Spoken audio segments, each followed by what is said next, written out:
Halwa மாட்டிச்சு sir. நம்ம வண்டியில போலாம் வாங்க. எங்க இங்க இருந்து ஏலங்குடிக்கு எவ்வளவு தூரம் இருக்கும்? 10 கிலோமீட்டர் இருக்கும்.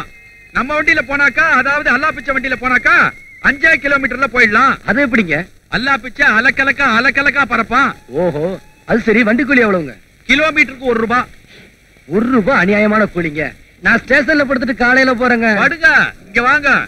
மூட்டை பூச்சியும் கொசுவும் சேர்ந்து கடிக்கும், மலேரியா ஜுரம் வரும். நாளை காலையில ஆஸ்பத்திரியில் தான் இருப்பீங்க. எந்த வீட்டு திண்ணிலையாவது படுத்தீங்கன்னா திருடான்னு சொல்லி தண்ணியை ஊத்தி எழுப்பிடுவாங்க. 1.5 கிலோமீட்டர்ல ஒரு காட்டு பங்களா இருக்குது. அதுக்கு பூட்டும் கிடையாது, சாவியும் கிடையாது, காவல்காரனும் கிடையாது. பாய் பாய் ஆனாங்கிறதுக்குள்ள அசந்து தூங்கிட்டாரு. சரி, இங்க இருந்து 1.5 கிலோமீட்டர் தானே காட்டு பங்களா. நடந்தே போயிருவோம்.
செஞ்சதே கிடையாது.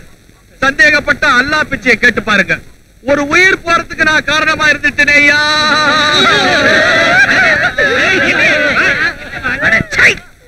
ஏன் இப்படி ஒப்பாரி வைக்கிறீங்க? ஆக வேண்டிய காரியத்தை பார்க்காம என்னமா ஓனுகிட்டு. காரியத்தை கவனிக்க தான் போறேன். என்னுடைய சொந்த காரியத்தை இல்ல. செத்து போயிட்டான இளந்தளிர் அவனுடைய ஈமக்கடனை நான் தான் கவனிக்க போறேன். ஆமா, இப்ப என்ன பண்ண போறீங்க? எல்லாரும் சேர்ந்து என்னோட வாங்க.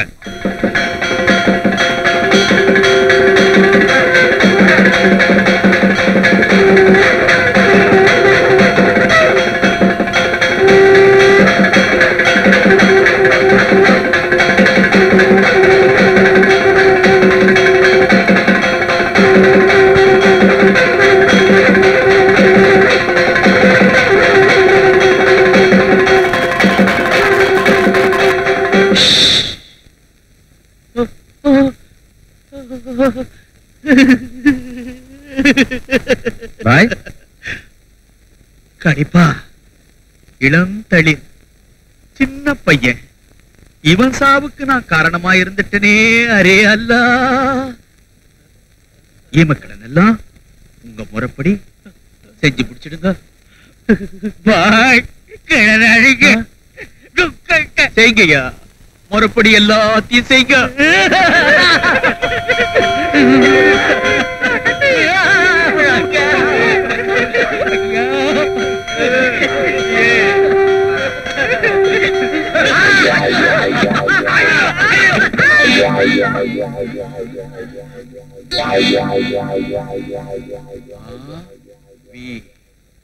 அரே அல்லா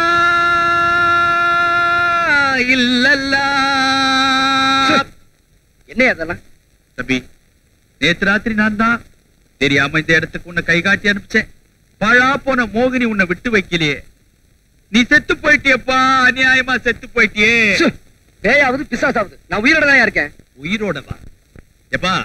நீ ஆபி கண்ணா கண்ணா நீ ஆவி கண்ணா. பாய், உனக்கு என்ன பைத்தியமா? அவன் உயிரோட தான் நின்னுட்டு இருக்கான். உயிரோட வா. என்ன உயிரோட இருக்கிறவனுக்கு தான் பாட கட்டி மோளை அடிச்சு சங்கு ஊதி தூக்க பாத்தீங்களே. நீங்களே பெரிய மனுஷனாயா?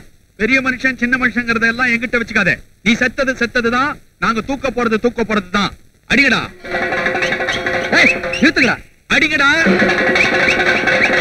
நிறுத்துங்கடா. அடிங்கடா.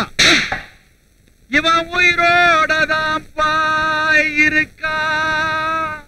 என்ன அடிச்சடி இரும்பா விழுகுதப்பா. தம்பி வயசான பாய எப்படி அடிச்சுட்டான் பாத்தியா? மூக்குல ரத்தம் வருதியா?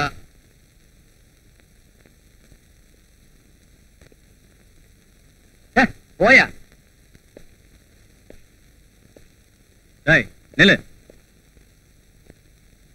கொஞ்சம் மரியாதையா பேசினா நல்லா இருக்கும். ஒரு பெரிய மனுஷனை மரியாதை இல்லாம தள்ள நீ என் மரியாதை பத்தி பேசுற? பெரிய மனுஷன் மாதிரி நடந்துக்கலையே. தான் செஞ்சது தப்புன்னு வருத்தப்பட்டு உனக்கு ஏதாவது ஆயிருக்குமோன்னு ஓடி வந்திருக்காரு. அது பெரிய மனுஷத்தன்மை இல்லையா? இல்ல, அது முட்டாள்தனம். என்ன சுடுகாட்டுக்கு கொண்டு போக நினைச்சது மூடத்தனம். இப்ப நீ பேசினதுக்கும் நடந்துக்கிட்டதுக்கும் மன்னிப்பு கேட்கல, ஒழுங்கா ஊரு போய் சேர மாட்டேன். மன்னிப்பு கேட்க வேண்டியது நான் இல்ல, நீங்க தான். ஜாக்கிரதை.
என்ன நடந்ததுன்னா கேள்விப்பட்டு தான் வந்திருக்கேன்.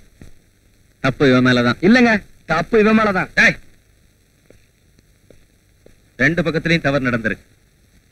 அது சரி, ராத்திரி பூரா இங்க பட்டிருந்தியே, கை நடமாட்டமே இல்லையா? அதெல்லாம் எனக்கு ஒண்ணும் தெரியாதுங்க. ஏதோ ஒரு நல்ல காலம், அதான் தப்பிச்சுட்டேன். பேய்க்குதான் நல்ல காலம், அதான் என்கிட்ட இருந்து தப்பிச்சுக்கிருச்சு. அவ்வளவு பெரிய துணிச்சல் காரணா நீ? ஆமா, எனக்கு துணையா இருக்கிறதே துணிச்சல் ஒண்ணுதான். சாபாஷ், உன்ன மாதிரி ஆளுதான் எனக்கு தேவை. நீ விரும்பினா என்கிட்டே வேலை செய்யலாம். யோசிச்சு சொல்றேங்க. சாயங்காலம் வீட்டுல வந்து பார். வாங்க போலாம்.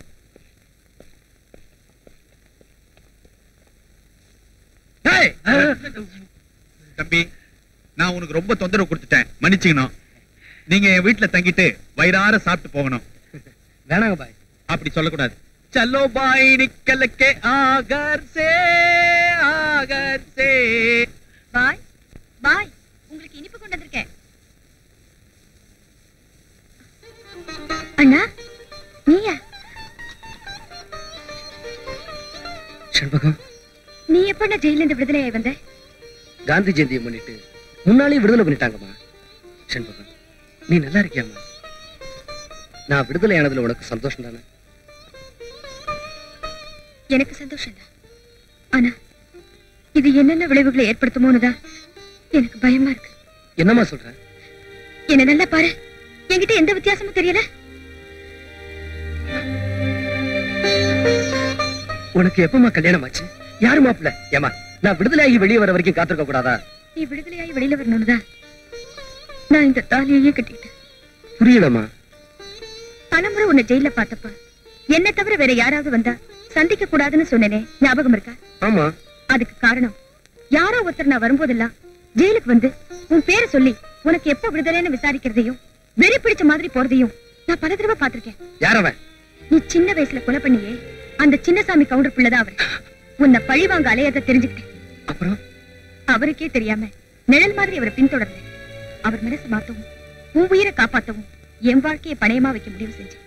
இந்த பாய் உதவியோட அவருக்கு நான் மனைவி ஆயிட்டேன். செண்பகம், என்ன மன்னிச்சுடுங்க. அந்த கொலவெறியை கொஞ்சம் கொஞ்சமா அவர் மனசுல இருந்து மாத்தி வாழ்க்கையில ஒரு பிடிப்பை ஏற்படுத்தவும் குழந்தை குட்டி மனைவி எனக்காக செஞ்சிருக்க தியாகத்தை நினைச்சு சந்தோஷப்படுறதா இல்ல கத்தியும் கையும் அழையிற ஒருத்தனுக்கு கழுத்தை நீட்டி இருக்கேன்னு கண்ணீர் விடுறதான்னு எனக்கே தெரியலம்மா. இப்ப கண்ணீர் விட வேண்டிய நிலைமையில நான் தான் நினைக்கிறேன். என் கணவருக்கு நீ யாருன்னு தெரிஞ்சுட்டா சத்தியமா அவர் கொலைகாரர் ஆயிடுவாரு. செண்பகம், நான் அவங்க அப்பனை கொன்னதுல நியாயம் இருக்கு. ஆனா அவன் என்ன கொல்ல நினைக்கிறது என்னமா நியாயம்? நீ கொன்னது நியாயம், அவர் கொல்ல நினைக்கிறது அநியாயம். இது என்னென்ன நியாயம்? செண்பகம், அப்ப நீ சின்ன குழந்தைமா. கிராமத்துல நம்ம அப்பாவோட உயிர் நண்பரா இருந்தாரு அந்த சின்ன சாமி கவுண்டர். ஊர் நாட்டாமங்கிற முறையில அப்பா கிட்ட ஊர் விஷயங்களை கலந்து ஆலோசிப்பாரு. ஒரு நாள் என்ன கூப்பிட்டீங்க? உங்ககிட்ட தனியா பேசணும்னு கூப்பிட்டேன். என்ன சமாச்சாரம்? சொல்றேன் வா. இந்த ஊர் நாட்டாம நான். 10 தலைமுறைக்கு சொத்து இருக்கு எனக்கு. 10 பைசாக்கு வழி இல்ல உனக்கு. பொண்டாட்டி பிள்ளை கூலிக்கு விட்டு வயத்தை கழுவுற நிலைமை. அப்படி இருந்தும் இந்த ஊர்ல என்ன விட உனக்கு செல்வாக்கு அதிகம். இது எனக்கு ரொம்ப அவமானமா இருக்கு. பணங்காசு கொடுத்து ஊர் ஜனங்க மதிப்பையும் செல்வாக்கையும் வாங்கிட முடியாது சின்னசாமி. நல்லெண்ணமும் நேர்மையும் தான் தேவை. எனக்கு பணம் ஒண்ணு போதும். அதை வச்சு எதையும் சாதிக்க முடியும். சாதிக்கிறதானே? சாதிக்கத்தான் போறேன். நரபலி கொடுத்தா தான் சில காரியங்கள் சித்தியாகும் கேள்விப்பட்டிருக்க இல்ல? ஆமா, கேள்விப்பட்டிருக்கேன். உன்ன மாதிரி ஒரு பரதேசிய ரொம்ப உயர்வா நம்பிக்கிட்டு இருக்க இந்த பைத்தியக்கார ஜனங்களை மாத்தணும்னா உன்னை பலி கொடுத்து ஆகணும். வேற வழியா இல்ல.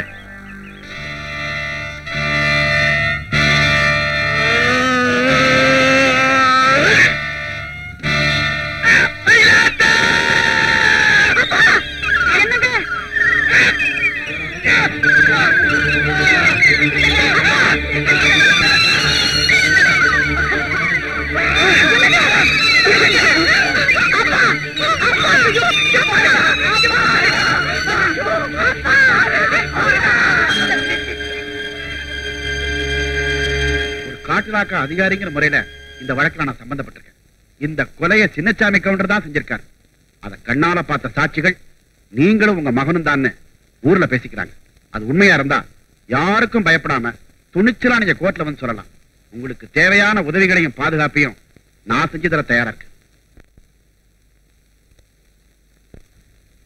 அம்மா, உனக்கு அந்த சின்னசாமி கவுண்டருக்கு ஏதாவது தொடர்பு இருக்கா?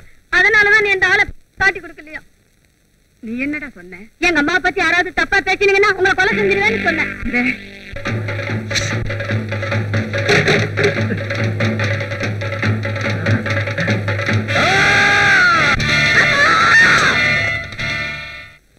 இப்ப சொல்லு செண்பகம், நம்ம அப்பாவை கொண்டு நம்ம குடும்பத்தையே நடுத்தரவுல நிறுத்துறானே, அவனை கொன்னது அநியாயங்கிறியா? இல்லண்ணா, சட்டம் எனக்கு தந்த ஆயுள் தண்டனை அனுபவிச்சுட்டு வெளியே வந்திருக்கானா அவன் மகன் தரப்போற மரண தண்டனை ஏத்துக்கணுங்கிறியா? ஐயோ, நான் அப்படி சொல்லலையே. பின்ன எப்படிமா சொல்ற? சொல்லு, நீ என்ன சொன்னாலும் நான் ஏத்துக்க தயாரா இருக்கேன். அப்படின்னா இன்னைக்கு இப்பவே நீ இந்த ஊரை விட்டு போயிடணும். எதுக்காக? எப்படியோ அவருக்கு நான் இப்ப மனைவி ஆயிட்டேன். தன் தகப்பனை கொன்னது நீதான்னு தெரிஞ்சா நிச்சயமா ஒரு கொலை விழும். உன்னை அவர் கொன்னாலும் அவரை நீ கொன்னாலும் அனாதரவா நிக்க போறது நான் தான். நீ எங்கேயாவது கண் காணாம போயிட்டா கொஞ்சம் கொஞ்சமா நான் அவர் மனசை மாத்திடுவேன். நான் போனாத்தான் நீ சந்தோஷமா வாழ முடியும்னா நான் இப்பவே போறேன். ஆனா எனக்கு இந்த உலகத்துல ஒன்ன தவிர வேற உறவே இல்லம்மா. உன்னை விட்டுட்டு நான் எங்க போய் எதுக்காக வாழணும்? எங்கேயோ போ, எப்படியா வாழ்ந்துக்கோ. இந்த ஊர்ல மட்டும் இருக்காத, இந்த ஊர்ல மட்டும் இருக்காத. செண்பகம், உன் புருஷனுக்கு நிச்சயமா என்ன அடையாளம் தெரியாது. என்ன அடையாளம் காட்ட உன்னை தவிர வேற யாரும் இந்த ஊர்ல கிடையாது. உன் புருஷனோட வாழ்றத ஒரு மூணாவது மனுஷன் மாதிரி பார்த்து சந்தோஷப்பட்டுக்கிறமா. தயவு செஞ்சு என்ன இந்த ஊரை விட்டு போக சொல்லிடாதமா. நான் என்ன சொல்றேன்னா புரியுதுமா? தப்பி தவறி நம்ம உறவு வெளியில தெரியுற மாதிரி நடந்துக்க வேணும் நீ பயப்படுற. இதுவும் வாழ்க்கை பிரச்சனை. செண்பகம், என் உயிரே போனாலும் சரி, உன்னை என் தங்கனை என் வாயால வெளியே சொல்லவே மாட்டேன். இது சத்தியமா? சரி சரி, என்ன அவர் தேடுவாரு. நான் போறேன். நான் சொன்னதெல்லாம் ஞாபகம் இருக்கட்டும். தைரியமா போமா. உனக்கு வேலை கொடுக்கறதுல எந்த ஆட்சேபனையும் இல்ல. எனக்கு மட்டும் நீ உண்மையானவனா நடந்துகிட்டா சரி. என்ன பேசாம இருக்க? நான் எல்லாருக்கும் உண்மையானவனா இருக்க முடியாத நிலையில இருக்கேன். ஆனா உங்களுக்கு மட்டும் நிச்சயமா உண்மையா இருப்பேன். எனக்கு அது போதும். உனக்கு நான் என்ன வேலை கொடுக்க போறேன் தெரியுமா? எதுக்கு நான் தயாரா இருக்கேன். ஓ அப்படியா? காளே, குதிரைகளை பாத்துக்க. இவனையும் கூட வச்சுக்க. ஆகட்டுங்க. நம்மோட மோதினவனையே கூட அனுப்புறாருன்னு நினைக்கிறியா? சண்டை சச்சரவுகளை வீர விளையாட்டா எடுத்துக்கணும். என்ன? அதெல்லாம் நான் காலையிலேயே மறந்துட்டேன். இந்த ஆள் அதை மனசுல வச்சுக்கல. சரி, என்ன பொறுத்த வரைக்கும் உன்னை நண்பனை அடையறதுல சந்தோஷப்படுறேன். சாபாஷ். இந்த மாதிரி மனப்பான்மை உள்ளவங்களை தான் எனக்கு பிடிக்கும். காளி, கூட்டிட்டு போ. சாப்பிடறதுக்கும் தங்கறதுக்கும் வசதி பண்ணி கொடு. சரிங்க பாப்பா. இதுதான் என்னோட வசனமா. அடடே, ஆச்சரியமா இருக்கே. நீங்க கூட யார் கூடவா பேசிட்டு வரீங்க?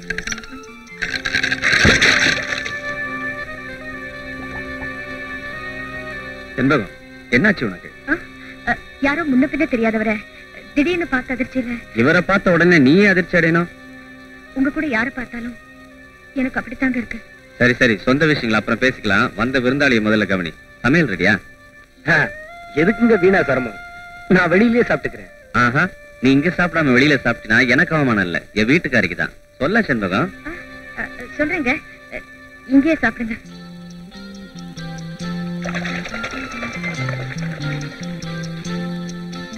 செண்பகம், இவர் வேற யாரும் இல்ல, என்னோட தான் இங்க வேலை பார்க்க போறாரு. ஊரு பேர் இன்னும் ஒண்ணும் விசாரிக்கல. அறிமுகமே சண்டையில தான் ஆரம்பிச்சது. ஆனா இப்ப சிநேகம் ஆயிட்டான் இல்லையா? ஆமா, உங்க பேர் என்னன்னு சொல்லலையே? முத்து. முத்து. என் பேரு காளி. காளிய முத்தும் ஒன்னா சேர்ந்தா காளி முத்துன்னு ஒரே பேரா இருக்கிற மாதிரி இனிமே நீ நானும் ஒன்னா இருக்கணும். என்ன? ஆமா. என்ன முத்து, ஒவ்வொரு வார்த்தையும் எண்ணி நீ பேசிட்டு இருக்க? சும்மா கலகலன்னு இருக்கணும். என்ன பேசுறது? காசா பணமா? இரு, நம்ம ஆனந்துக்கு வந்துடுறேன்.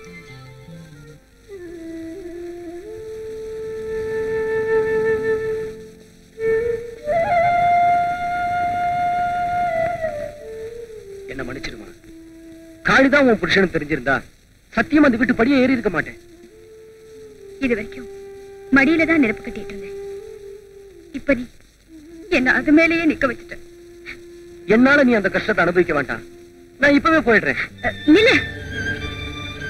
வந்த விருந்தாளி சொல்லாம போயிட்டா பழி என் தலையில தான் விழும். ஏன் போனேன், எதுக்கு போனேன்னு அவர் ஆராய கிளம்பிடுவார். அது பெரிய விபரீதத்துல கொண்டு போய் விட்டுடும். செண்பகம், உனக்கு ஏதாவது சோதனை வந்தா துணையா இருக்கலாம்னு வந்தேன். இப்ப நானே உனக்கு சோதனையா வந்து சேர்ந்திருக்கேனாமா. நான் என்னமா செய்ய முடியும்? நடந்தது நடந்து போச்சு. நீ அவருக்கு சிநேகிதனாவே இரு. ஆனா எக்காரணத்தை கொண்டும் நமக்குள்ள உள்ள உறவை அவர் தெரிஞ்சுக்காம நடந்துக்க. அது மட்டும் இல்ல, அவர் தேடிட்டு இருக்கிற ஆள் நீதான் தப்பி தவறி கூட சந்தேகப்படும்படி நடந்துக்காது. செண்பகம், அவன் தேடிக்கிட்டு இருக்க ஆள் நான் தான். என்ன காட்டி கொடுக்க ஒரே ஒரு ஆதாரம் இருக்கு. அது வேற ஒண்ணும் இல்ல, நீயும் நானும் அப்பா அம்மாவோட சேர்ந்து எடுத்துக்கிட்ட இந்த போட்டோ. நம்ம எல்லாரையும் பழிவாங்க இது ஒன்னே போதும். சின்ன வயசுல அவர் உன்னை பார்த்திருக்காரு. இது நிச்சயமா உன் அடையாளம் காட்டி கொடுத்துரும். இதை இப்பவே உன் கையால அடுப்புல போட்டு எரிச்சிடு. அத்தோட எல்லாமே முடிஞ்சிடும். முத்து, நீ போய் கை கால் அலம்பிட்டு வந்து. நான் தலையே முழுகிட்டேன். என்னப்பா சொல்ற?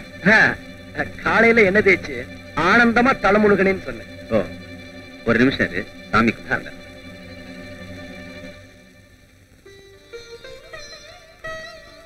எங்க இந்த தீப்பெட்டி?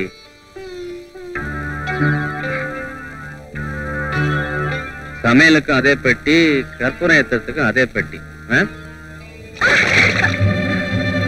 செண்பகம், சோத்த பூரா கொட்டிட்டியா?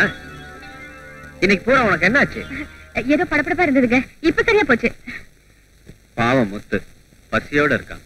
இந்த ஊர் ஜனங்க வரைக்கும் அந்த காட்டுக்குள்ள போக பயப்படும் போது இவன் மட்டும் தனியா அந்த பங்களாவுக்குள்ள ராத்திரி பூரா படுத்திருந்து வெளியே வந்திருக்கான்னா அங்க சுத்திட்டு இருந்த ஆவியே பறக்கடிச்சுட்டான் தானையா அர்த்தம். அதெல்லாம் இருக்கட்டும், அவன் மறுபடி அங்க போனான்னா அது அவனை உயிரோட விடாதுங்கிற. அதுதான் இல்லன்ற சுவாமி, நான் சொல்றேன். அந்த பையன் இருக்கானே, அவன் பயங்கரமான தைரியசாலி. மறுபடியும் அந்த இடத்துக்கு போனான்னா அங்க ஒரு குட்டி பேயை கொடுத்துட்டு அத அம்மா பேய் ஆக்கிடுவான். அல்லையோ, பெரிய பேயை நம்மளால சமாளிக்க முடியல, குட்டி பேய் வேற சேர்ந்துட்டா காடு குட்டிக்கு வராது அப்படின்றீங்க நீங்க? ஆமாங்க. வாங்க தம்பி, உன்னை பத்தி தான் பேசிக்கிட்டே இருக்கிறோம். என்ன பத்தியா? ஒண்ணு இல்ல தம்பி, நீ காட்டு பங்களாவில தங்கி உயிரோட திரும்பினிய, அத பத்தி ஊரே பரபரப்பா பேசுது. ஊர் என்ன பேசுறது? இவரே பேசுறாரு. அவ்வளவு பெரிய வாய் இவருக்கு. உருவத்தை பார்த்தாலே தெரியுது. சாமி, அம்மா முடியாதாங்கிறத காலையில பாருங்களேன். முத்து, உனக்கு எதுக்குப்பா இந்த தேவையில்லாத வேலை? இத பாரு, நீ குடும்பஸ்தன், நான் ஒண்டி கேட்ட. அந்த பேய ஒரு கை பார்த்துட்டேனா இந்த ஊர்ல இருக்கிற மூட நம்பிக்கையை ஒழிச்சங்கிற பெருமையாவது எனக்கு மிஞ்சும் பாரு.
நட்ட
வெட்டவெளி பொட்டலிலே நட்ட நடு ராவினிலே தொட்டவனே தேடுகிறார் பொட்டு வச்ச பொங்குயிலே போனவனே காணலியே பொண்ணு மனா ஆரலியே போனவனே காணலியே பொண்ணு மனா ஆரலியே ஆரலியே ஆரலியே.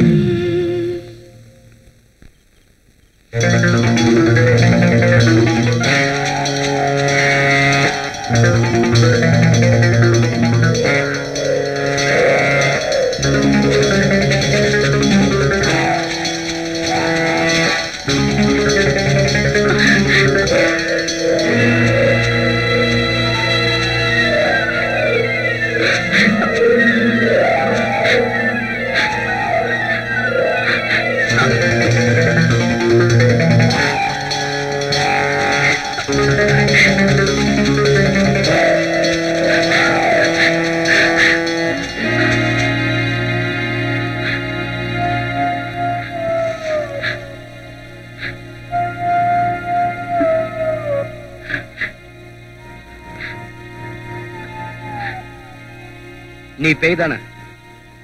இல்ல. அப்ப புறப்படு. எங்க? ஊருக்குள்ளதான். நீ பேயா வேஷம் போட்டு ஊர் ஜனங்களை முட்டாளாக்கிட்டு இருக்க உண்மைய அம்பலப்படுத்த போறேன். வா. யாரையும் ஏமாத்துறதுக்காக இந்த பேய் வேஷம் போடல. எங்க அப்பாவை காப்பாத்துறதுக்காக தான் இந்த வேஷம் போடுறேன். வேதாளம் சொல்ற விடுகதை மாதிரி இருக்கு. அப்படிதான் ஆயிடுச்சு என் வாழ்க்கை. 2 வருஷத்துக்கு முன்னால எங்க அப்பா இந்த காட்டுக்கு அதிகாரியா வந்து சேர்ந்தாரு. தாய் இல்லாத நான் மெட்ராஸ்ல காலேஜ்ல படிச்சிட்டு இருந்தேன். விடுமுறையில அவரை பார்க்க வந்தேன். அதுக்கப்புறம் தான் நீங்க சொன்ன மாதிரி என் வாழ்க்கை விடுகதையா மாறிடுச்சு. விளக்கம் தேவை. என்னையும் எங்க அப்பாவையும் ராவோட ரவா கடத்திட்டா. எங்க அப்பாவை ராஜினாமா கழுத எழுதி சொல்லி கவர்மெண்ட்டுக்கு அனுப்பிட்டா. அதுக்கப்புறம் என்ன பேய் வேஷம் போட சொல்லி ஊரே ஏமாத்திட்டு இருக்கா. மறுத்தா எங்க அப்பாவை கொன்னுடுறதா பயமுறுத்திட்டு இருக்கா. யாரவன்? பண்ணையாரு. பண்ணையாரா? இதனால அவருக்கு என்ன லாபம்? எனக்கு தெரியாது. ஒருவேளை எங்க அப்பாவுக்கு தெரிஞ்சிருக்கலாம். எங்க உங்க அப்பா? இப்பவே அவரை காட்டு, உண்மையை நான் கண்டுபிடிக்கிறேன். அவன் எங்க வச்சிருக்கான், எப்படி வச்சிருக்கான் ஒண்ணுமே தெரியாது. எங்காவது எப்பாவது எங்களை சந்திக்க வச்சாலும் மனவிட்டு பேச முடியாது. நீ சொல்றத வச்சு எந்த ஒரு முடிவுக்கு நான் வர விரும்பல. முதல்ல உங்க அப்பா இருக்கிறத கண்டுபிடிச்சு சொல்லு, அதுக்கப்புறம் ஒரு தீர்மானத்துக்கு வரேன். ரொம்ப நன்றிங்க. உங்க வார்த்தைகளை கேட்ட பிறகு உண்மையிலே எனக்கு ஒரு நம்பிக்கை ஏற்படுது. அவர் இருக்கிற இடத்த எப்படியும் தெரிஞ்சுக்கிறேன். அப்போ உங்களை இதே இடத்துல இதே நேரத்துல என்ன நீ பார்க்கலாம். चलो भाई निकल के आकर से தான் வருவேன்னா பாயோட வந்துகிட்டு இருக்கிறான். ஏய் டீ குடிச்சிட்டு தான் வருவேன்னு சொல்லி இருக்கும் போது இருக்கு. அதத்தான் வாங்கிட்டு போக வர்றான். ஏயா அறிவு இருக்குதா உங்களுக்கு? தம்பி பேய வசியப்படுத்தி பூஜாவில் அடைச்சு கொண்டு வந்திருக்குது. என்னையா பாய் கதை விடுறியா? தலையாரி தலை எகிரிடம் ஜாக்கிரதை. யோ, உண்மையிலேயே உள்ள பேய்தான். எடுத்து விட்டு பார்க்கலாம். எடுத்து விட்டா அறகுறையா நிக்கும் சுவாமி. பரவாயில்லையா? அட அப்படித்தாப்ப நிக்கணும். எடுத்து விடுப்பா. பாய் திறக்கட்டுமா? ஜிங்கா ஜிங்கா பூம்பா.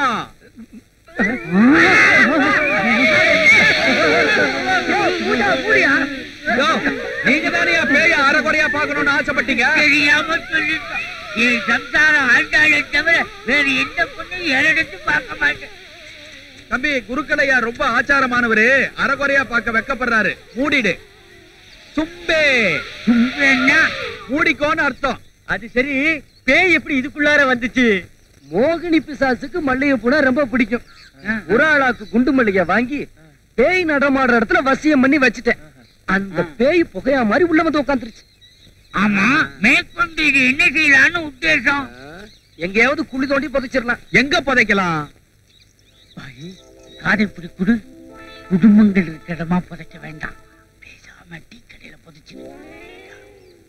டீ கடையில புதைக்கிறது தான் நல்லது. பாய் பாய் என்ன காரியம் செய்ய பாக்குறீங்க? பாய் டீ கடை முன்னாடி போச்சீங்கன்னா கை காலெல்லாம் நடுங்கும். சிங்க டீ கூட போட முடியாது.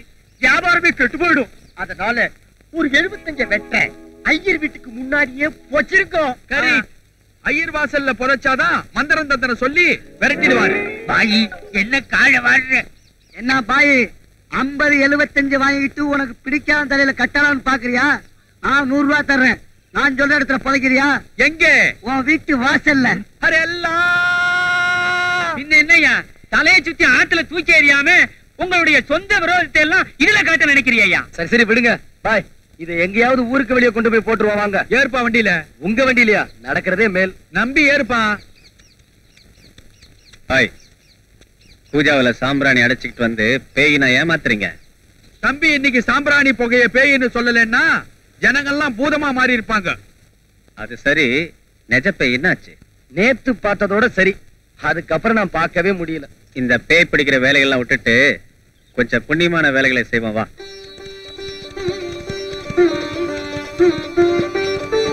காளியப்பன் பேர்ல அர்ச்சனையும் முடிச்சுட்டேன். இது யார் பேருக்கு பண்ணணும்? சின்னதுரை.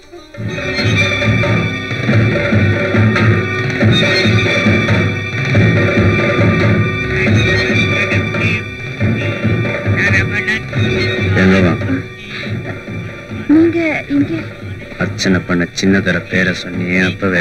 அது வந்து அது பேசாம வீட்டுக்கு வாடி, தவகார தாங்க வச்சுக்கலாம்.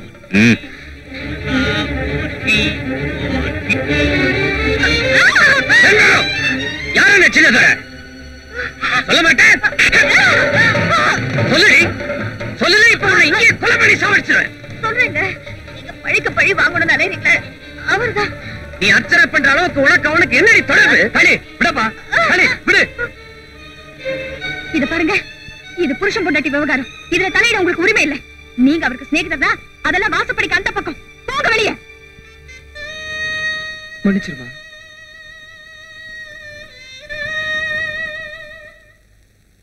இப்ப சொல்றீங்க, சின்னதுரை உங்க எதிரிதான். ஆனா அவர் உயிரோட இருந்தா தாங்க நான் சுமங்கலியா வாழ முடியும். என்ன வளர்ற? அவரை கொலை பண்ணிட்டு நீங்க தூக்குக்கு போயிடுவீங்க. அதுக்கப்புறம் எனக்கு ஏதுங்க வாழ்க்கை? அதனாலதான் அந்த சின்னதொரு நீண்ட ஆயுசோட இருக்கணும். அவர் உயிருக்கு எந்த ஆபத்து ஏற்படக்கூடாதுன்னு அவர் பேருக்கு அர்ச்சனை பண்ணினேன்.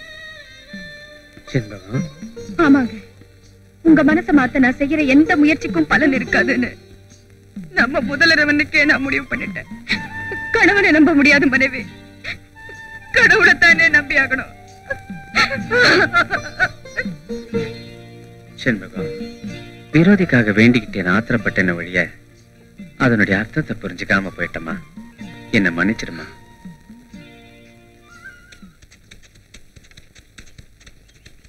காளி, உலகத்துல இப்படி ஒரு ஜோடி பொருத்தம் அமையாதுன்னு உன்னையும் மனைவியும் பார்த்து நான் ஆச்சரியப்பட்டது உண்டு. ஆனா உங்களுக்குள்ள இவ்வளவு குழப்பம் இருக்கும்னு நான் கொஞ்சம் கூட எதிர்பார்க்கல. உன்கிட்ட சொல்றதுக்கு என்ன முத்து? 14 வருஷத்துக்கு முன்னால எங்க அப்பா ஒருத்த வெட்டி கொன்னான். அவனை பழி வாங்கணும்னு அலையிறேன். எதிர்பாராம சண்பகம் என் வாழ்க்கையில குறுக்கிட்டான். என் மனசை மாத்த முயற்சி பண்றான். அதான் இந்த குழப்பத்துக்கெல்லாம் காரணம். இப்ப சொல்லு முத்து, நாங்க 2 பேரும் எப்படி நிம்மதியா வாழ்க்கையை நடத்த முடியும்? ஒரு மனைவி செய்ய வேண்டிய முயற்சிகளை தான் அவ செய்யறா. அத தப்புன்னு எப்படி சொல்ல முடியும்? முத்து, நான் உன்னையே கேட்கிறேன். உங்க அப்பனை ஒருத்த கொலை பண்ணிட்டா, நீ சும்மா இருப்பியா? என்ன பொறுத்த வரைக்கும் நான் பழிக்கு பழிதான் வாங்குவேன். ஆனா நீ செய்யக்கூடாது. உன் உடம்புலதான் ரத்தம் ஓடுது, என் உடம்புல இல்லையா? அப்படி சொல்லல காளி. நான் ஒண்டிக்கிட்டேன். நான் எத்தனை கொலை பண்ணாலும் அது என்னைய பாதிக்கும். ஆனா நீ குடும்பஸ்தன். உனக்கு ஏதாவது பாதிப்பு ஏற்பட்டா உன்னை நம்பி வந்திருக்கிற ஒரு நல்ல பொண்ணையும் பாதிக்கும்னு சொன்னேன். அதுக்காக அவனை மன்னிச்சிட சொல்றியா? நான் அப்படியே சொல்லல. உங்க அப்பா ஒருத்தன் கொலை செய்யவே துணிஞ்சிருக்கானா அதுக்கு ஏன் ஒரு நியாயமான காரணம் இருக்க முடியாது? அப்படின்னா உங்க அப்பா ஒரு குற்றவாளியா இருந்து அவன் அதுக்கு கொடுத்த ஒரு நியாயமான தண்டனை அது ஏன் இருக்கு? எங்க அப்பாவை குற்றவாளின்னு உன்னை தவிர வேற எவனாவது சொல்லியிருந்தானா இங்க ஒரு கொலையை விழுந்திருக்கும். கொஞ்ச நாள் பழகினாலும் நெருங்கி பழகிட்டோம்ங்கிற காரணத்துக்காக உன்னை விட்டுறேன். உன் நிலைமையும் எனக்கு புரியுது. உன் மனைவியோட தவிப்பும் எனக்கு தெரியுது. உன் மனசை சமாதானப்படுத்ததான் அப்படி சொன்னேன். தப்பா இருந்தா சந்திக்க வைக்கிறேன்னு சொல்லியிருக்கா. இன்னும் கூட நான் நம்புறேன். பண்ணையார் தவறான எந்த நோக்கத்திலும் இந்த காரியத்தை செஞ்சிருக்க மாட்டாருன்னு. அது உங்க விசுவாசத்தை காட்டுது. ஆனா நிச்சயமா அதுக்குண்டான தகுதி அவனுக்கு இல்லைங்கிறத கூடிய சீக்கிரம் புரிஞ்சுக்குவீங்க. அது சரி, இத போட்டு. எதுக்குது? முதல் சந்திப்புல உன்னை அவமானப்படுத்திட்டேல, அதுக்கு நஷ்ட ஈடு.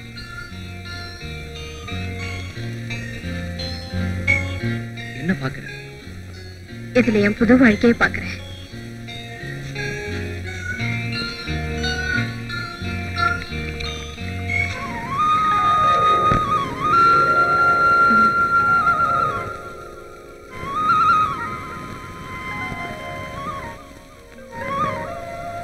நிஜமா சொல்றேன், இப்ப நீ வனதேவதை மாதிரி இருக்க.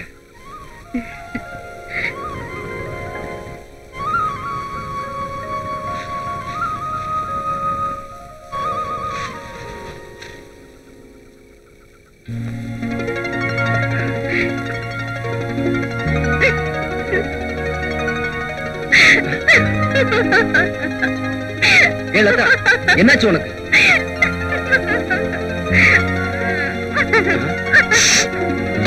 ஐயோ,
அத போட்டாலே பிரம்மானந்தம்.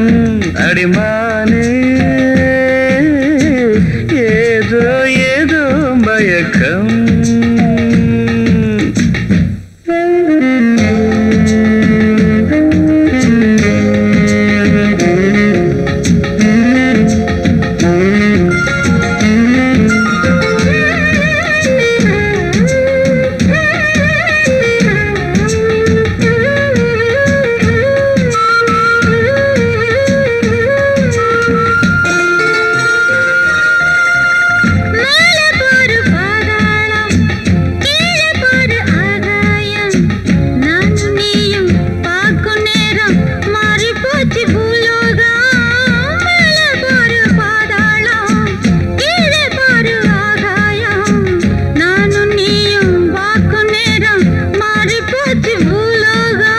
உச்சந்தல கொதிக்குது உஷ்ணத்தில, அடடட உச்சந்தல கொதிக்குது உஷ்ணத்தில. இப்ப என்னாச்சு ஏதாச்சு ஒன்னாக மனம் துடிக்கும். அடிதம் மாறுதம் அத போட்டாலே பிரமானந்தம். அடமாமா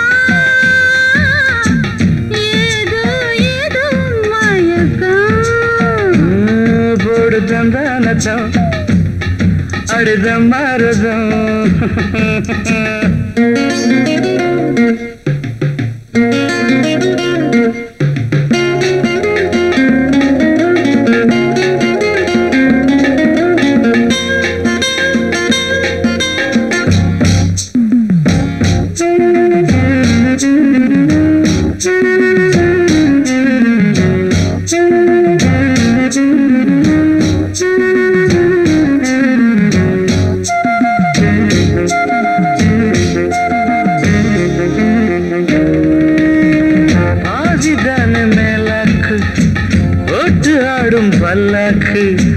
ஆதி அந்தம் பாக்க பாக்க ஆசத்திய உண்டாக்கு.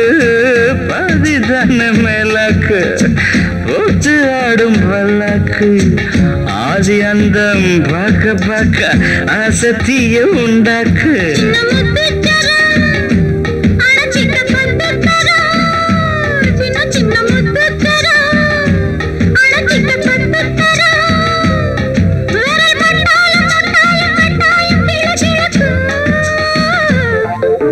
தந்தானத்தம் ஆடித மாரத்தம் அத போட்டாலே பிரம்மானந்தம்.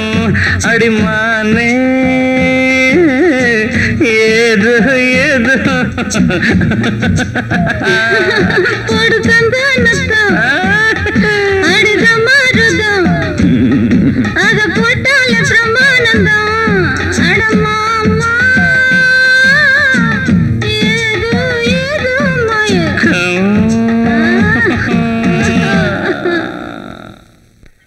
போன வருஷத்தை விட இந்த வருஷம் நம்ம ஊரு திருவிழாவை சிறப்பா நடத்தணும்னு சொல்றீங்க. நடத்திடுவோம். அதுக்கு அவங்க அபிப்பிராயத்தை சொல்லுங்க. ஐயா உத்தரவு கொடுத்தீங்கன்னா வசதி பண்ண சொல்லலாம். திருவிழா களைகட்டிடும். எந்த வசந்த கோக்கிலம்? அதான் நம்ம தாசி அபரஞ்சி படத்துல ஆயிட்டு கொடுத்தவங்க. முந்தானாத்து தான் நம்ம ஊர் டூரிங் சினிமாவில பார்த்தேன். அவங்க ஆக்ட பார்த்து அப்படியே அசந்துட்டேன். அரே அல்லா, தாசி அபரஞ்சி படம் வெளிவந்து 30 வருஷம் ஆச்சு. அந்த அம்மா அதுல நடிக்கிறப்ப 33 வயசு. ஆக இப்ப 63 வயசு பல்லே இருக்காது. பொக்கவாய் கழுவிய கொண்டு வந்து மேடையில வெத்தலை பாக்க உரல்ல போட்டு இடிக்க சொல்றீங்களா? உண்மை பண்ணையார் உத்தரவு கொடுத்தீங்கன்னா 40 வருஷத்துக்கு முன்னால ஹரிச்சந்திரா நாடகத்துல சக்குபோய் சக்குபோய்னு ஒருத்தி நடிச்சா. அவளை கொண்டு வந்து இந்த மேடையில நிறுத்தினா ரவா லட்டு மாதிரி இருக்கும். இந்த மாதிரி உருண்டி அவா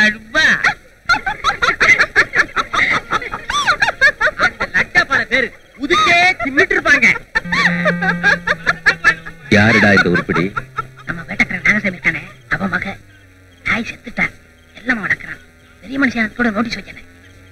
நான் போகாதது எப்பேற்பட்ட தப்புன்னு இப்பத்தாண்டா புரியுது. வருத்தமே படாதீங்க.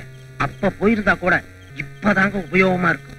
நாகசாமி சுட்டு தர்ற புறாவை சூப்பு வச்சு குடிச்சிட்டு அவன் பெத்த பொண்ணோட சந்தோஷமா இருந்தா ஜென்மமே சாபல்யமாயிடும். ஐயா அவசரமா பச்சை புறா வேணும்னு கேட்டீங்களா? 3 தாங்க கிடைக்கும்.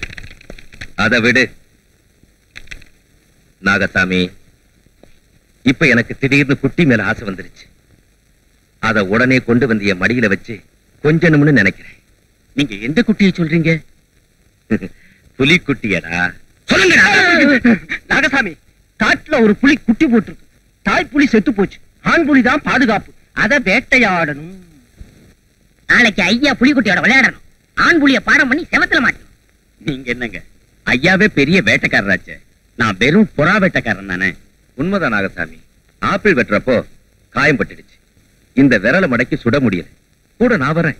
குறி பார்த்து நீ சுடு. ஆகட்டுங்க. நான் நினைச்சபடியெல்லாம் நடந்துட்டா உன் பொண்ண நான் பாத்துக்கிறேன். என்ன சொல்றீங்க? அவ கல்யாணத்தை நடத்தி வைக்கிறேன்னு சொல்றேன். நல்லதுக்கும் கெட்டதுக்கும் எனக்கு நீங்க தானே. அந்த நம்பிக்கை இருந்தா சரி. நீ போய் வேட்டைக்கு வேண்டிய ஏற்பாடுலாம் செய். சரிங்க. டேய், அதுக்கு மேல காப்பாத்துறோம்.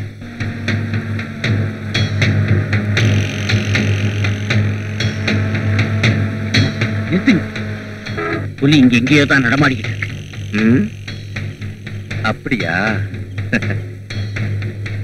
இந்த துப்பாக்கி இறங்கி போய் தேடிப்பா. கண்ணுல பட்டா சுட்டுரு.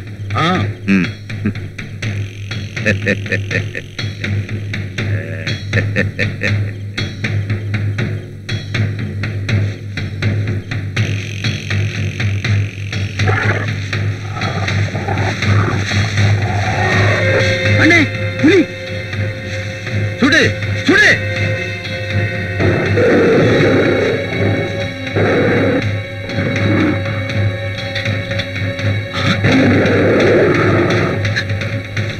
அண்ணே, குண்டு வெடிக்கல. இருந்தா தானே வெடிக்கும்.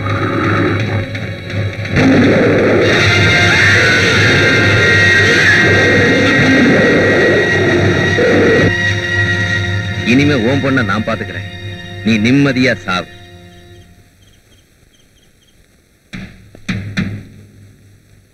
சுந்தரி,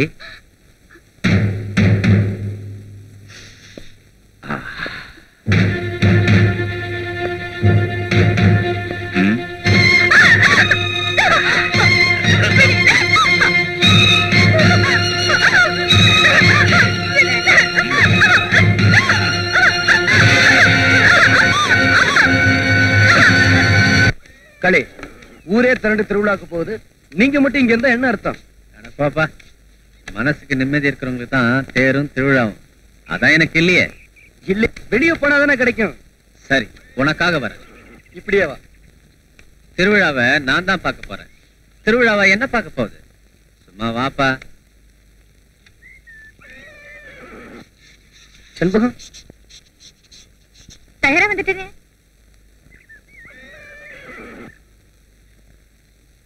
என்ன இப்படியா வரப்போற? திருவிழாவை நான் தான் பார்க்க போறேன். திருவிழா என்ன பார்க்க போறது இல்ல. வாங்க போல. இந்த கிண்டல் குசும்பெல்லாம் உங்க பொம்பளை ஜாதிக்கு மட்டும் கை வந்த கலையா இருக்கு. அது எப்படி? புரிஞ்சு நடந்துக்கிற ஆம்பளையா இருந்தா நேரடியாவே புரிய வைக்கலாம். உங்க மாதிரி ஆம்பளைங்களுக்கு குத்தி காட்டி தானே புரிய வைக்கணும். இப்ப நான் என்னத்த புரிஞ்சுக்கல? புருஷன்காரன் நீங்க இந்த மாதிரி வந்தா பொண்டாட்டி புது துணி கட்டிக்குவாளா? ஓ, அப்படி வேற இருக்கா? ஊரு நடைமுறையே அதாங்க. 4 சுவத்துக்குள்ள கந்தல கட்டிக்கிட்டாலும் 4 பேருக்கு முன்னாடி கட்டும் பகட்டுமா தான் போகணும். இது பொண்டாட்டி பெருமைப்பட்டுக்கிறதுக்கு இல்ல, புருஷனை பெருமைப்படுத்துறதுக்காக. புரியுதுமா. இப்ப நான் என்ன செய்யணுங்கிற? பெட்டியில புது துணி இருக்கு, போய் போட்டு வாங்க. அம்மா, நீ எப்படி வர போற? பொண்டாட்டி எப்படி வச்சிருக்காரு பாத்தியான்னு ஊர்ல உள்ள பொம்பளைங்க மூக்கு மேல விரல வைக்கிற மாதிரி வர போறேன்.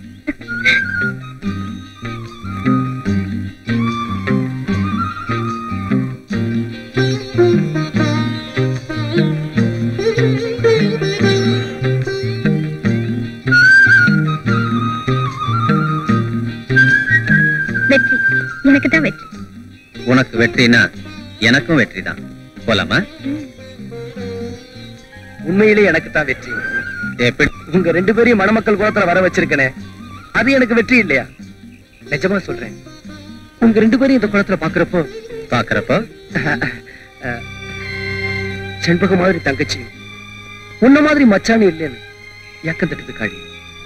நீ ஏங்குற அளவுக்கா நாங்க இருக்கோம்? கொஞ்சம் முன்னால சொன்னீங்களே, திருவிழாவை நாங்க பார்க்க போறோம், திருவிழாவா எங்களை பார்க்க போகுதுன்னு.